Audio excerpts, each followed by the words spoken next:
What's up, YouTubers? Just adjusting my computer a little bit. Anyways, I haven't made a video in a long time. It's about the best I can do on that. Um, right now I'm in Lima, Peru. It's like a couple weeks into living here, and I'm just giving kind of an update on what's going on, and some of the opportunities you might want to look for here. This video is mainly aimed at expats, but it might appeal to people in general if you're looking for not a super cheap place to live, but um, affordable if you know a few workarounds. In general, apartments here are about double what they are in Central America, and so it's really not a bargain from that point of view. And I said before in a previous video, taxes are pretty high here, 18% for EVA, which is like a sales tax they have here. But let me just tell you what I'm doing right now. Last week I got enrolled in a school called ICNA. It's I think an American-owned school, but it's an accredited school. It's one of the top schools for teaching English and Spanish and things of that nature. The reason I mention it is because if you get enrolled in this school and then you go down to immigration, you can change your immigration status from a tourist to a resident. And if you stay here for the full 2 years, you can convert that residency into naturalization and become a citizen. But the downsides here, there's no perfect world or anything. I mean, in Peru, you got to live here pretty much year round, as opposed to Guatemala, where you just live there one day a year, and you'll still qualify, at least with old rules. I don't think they're going to change that, but you never know. And there's a few other countries like you got to at least be there 6 to 9 months a year, but in Guatemala, it's only one day. Here, you more or less have to live here full time. But the cool thing about that is 2 years in, you can get naturalization. But let me just point out how the school works. You can sign up for a 6 months course, which was what I did. I signed up for teaching English, studying Spanish. They also have courses here.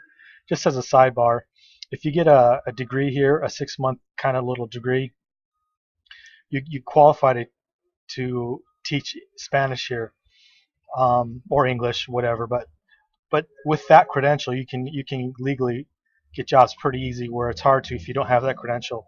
That's like a credential they recognize here.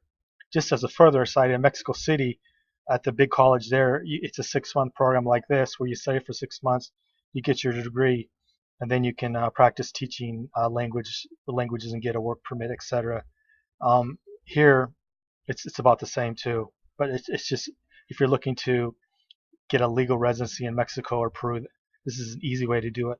So what I did is I signed up for the 6 month program for studying Spanish. Now all I have to do is go to the immigration and get the information I need, which is basically you need a background check, which is an FBI check. It's an Interpol check is what they call it, and they do it all here. You go down to a certain place and you pay some money and you get that. And there's a few other details you need. Proof of income, which is basically your savings account. You know how you're going to cover your bills and things like that. It's actually pretty easy, assuming you can pass the background check and you can prove that you're signed up to study here. Now the technical thing is, people always ask me, do you really have to study? Well, I do, but I'm guessing you may not have to, and they may not know or care. I know people who did that in the Philippines, but I'm not really suggesting that. I'm just saying I hear people, they don't really finish the course, but once they get legal residence here, they just do whatever it is they're meant to do down here. So what's the cost of going to school here? It's 350 soles per month, which is about $90 per month. So let's say 6 months would be $600, plus the visa cost. You're gonna have to spend at least a couple $100 for one part of the visa. It's a tax, but I'm not talking about the background check, but it's another thing you got to pay. But for less than $1,000 and whatever your expenses are going to be, if you can afford a couple $1,000 in living expenses and to live here in Peru, you could potentially gain a passport. I say potentially because maybe you may not like it here. You might not want to put the time in, but I just wanted to make this short video to explain how you could do it if that's what you wanted. I'll just give you a few things on the school. Where I go to school, there's a lot of Asians, so there's a lot of Korean. Like a lot of my classmates are Koreans, Chinese, and a lot of these Asians Some of them, quite a few of them, have a second passport. And in my class, a lot of them have passports from Australia, Canada, which is interesting. And I have there's a few students like me that are from the United States, but they're Latins. I mean, well, not like me, but they're Latins, but they don't speak Spanish, so they're here to study Spanish just like me. So there's that.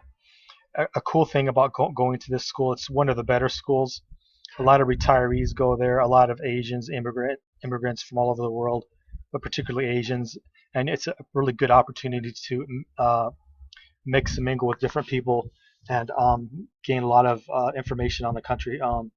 So if you can afford to come here and study at school, you can really gain a lot of insights for all the different people studying. I haven't seen too many Europeans or too many Americans, but there's retirees and there's particularly a lot of Asians right now. I'm not sure why they're all coming out of China, but I have a guess of why that is. But anyways, that's kind of cool. Oh, one more thing about the classes. They're an hour and a half. So you just go to class for an hour and a half, Monday through Friday. And then every month you pay your tuition. And then at the end of 6 months, if you want like a diploma or something, you can have that.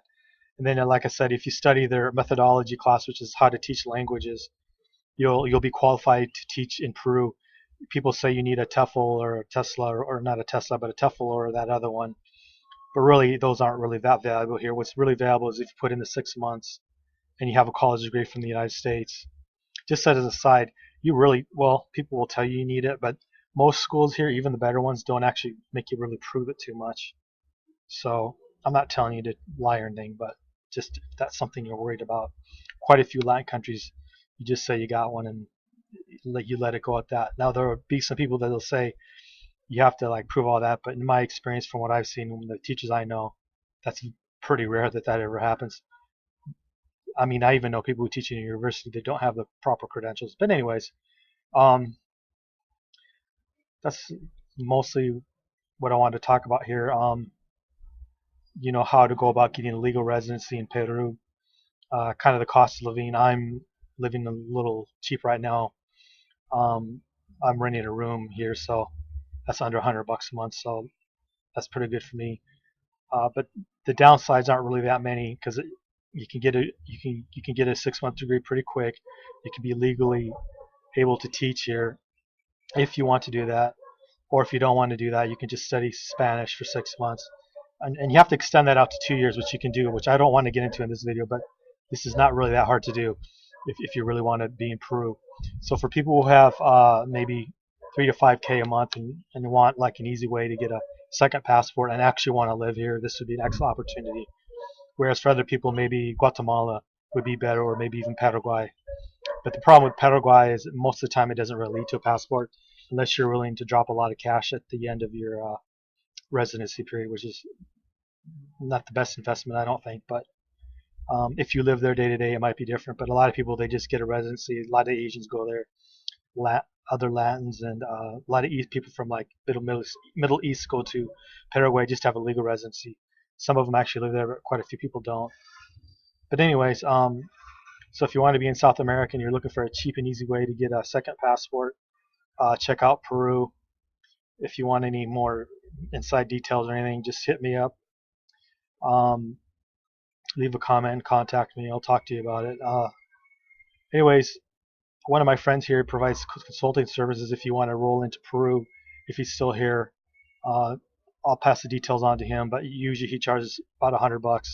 That's for basic services. If you need your handheld and all that, he can do that too, but you'll need to charge more, and he has some ladies that help him do that. So if you're interested in kind of having your handheld, and starts, it starts at over $100, but it just depends what you're looking for. But if you're looking to teach English, get a residency, just leave a comment.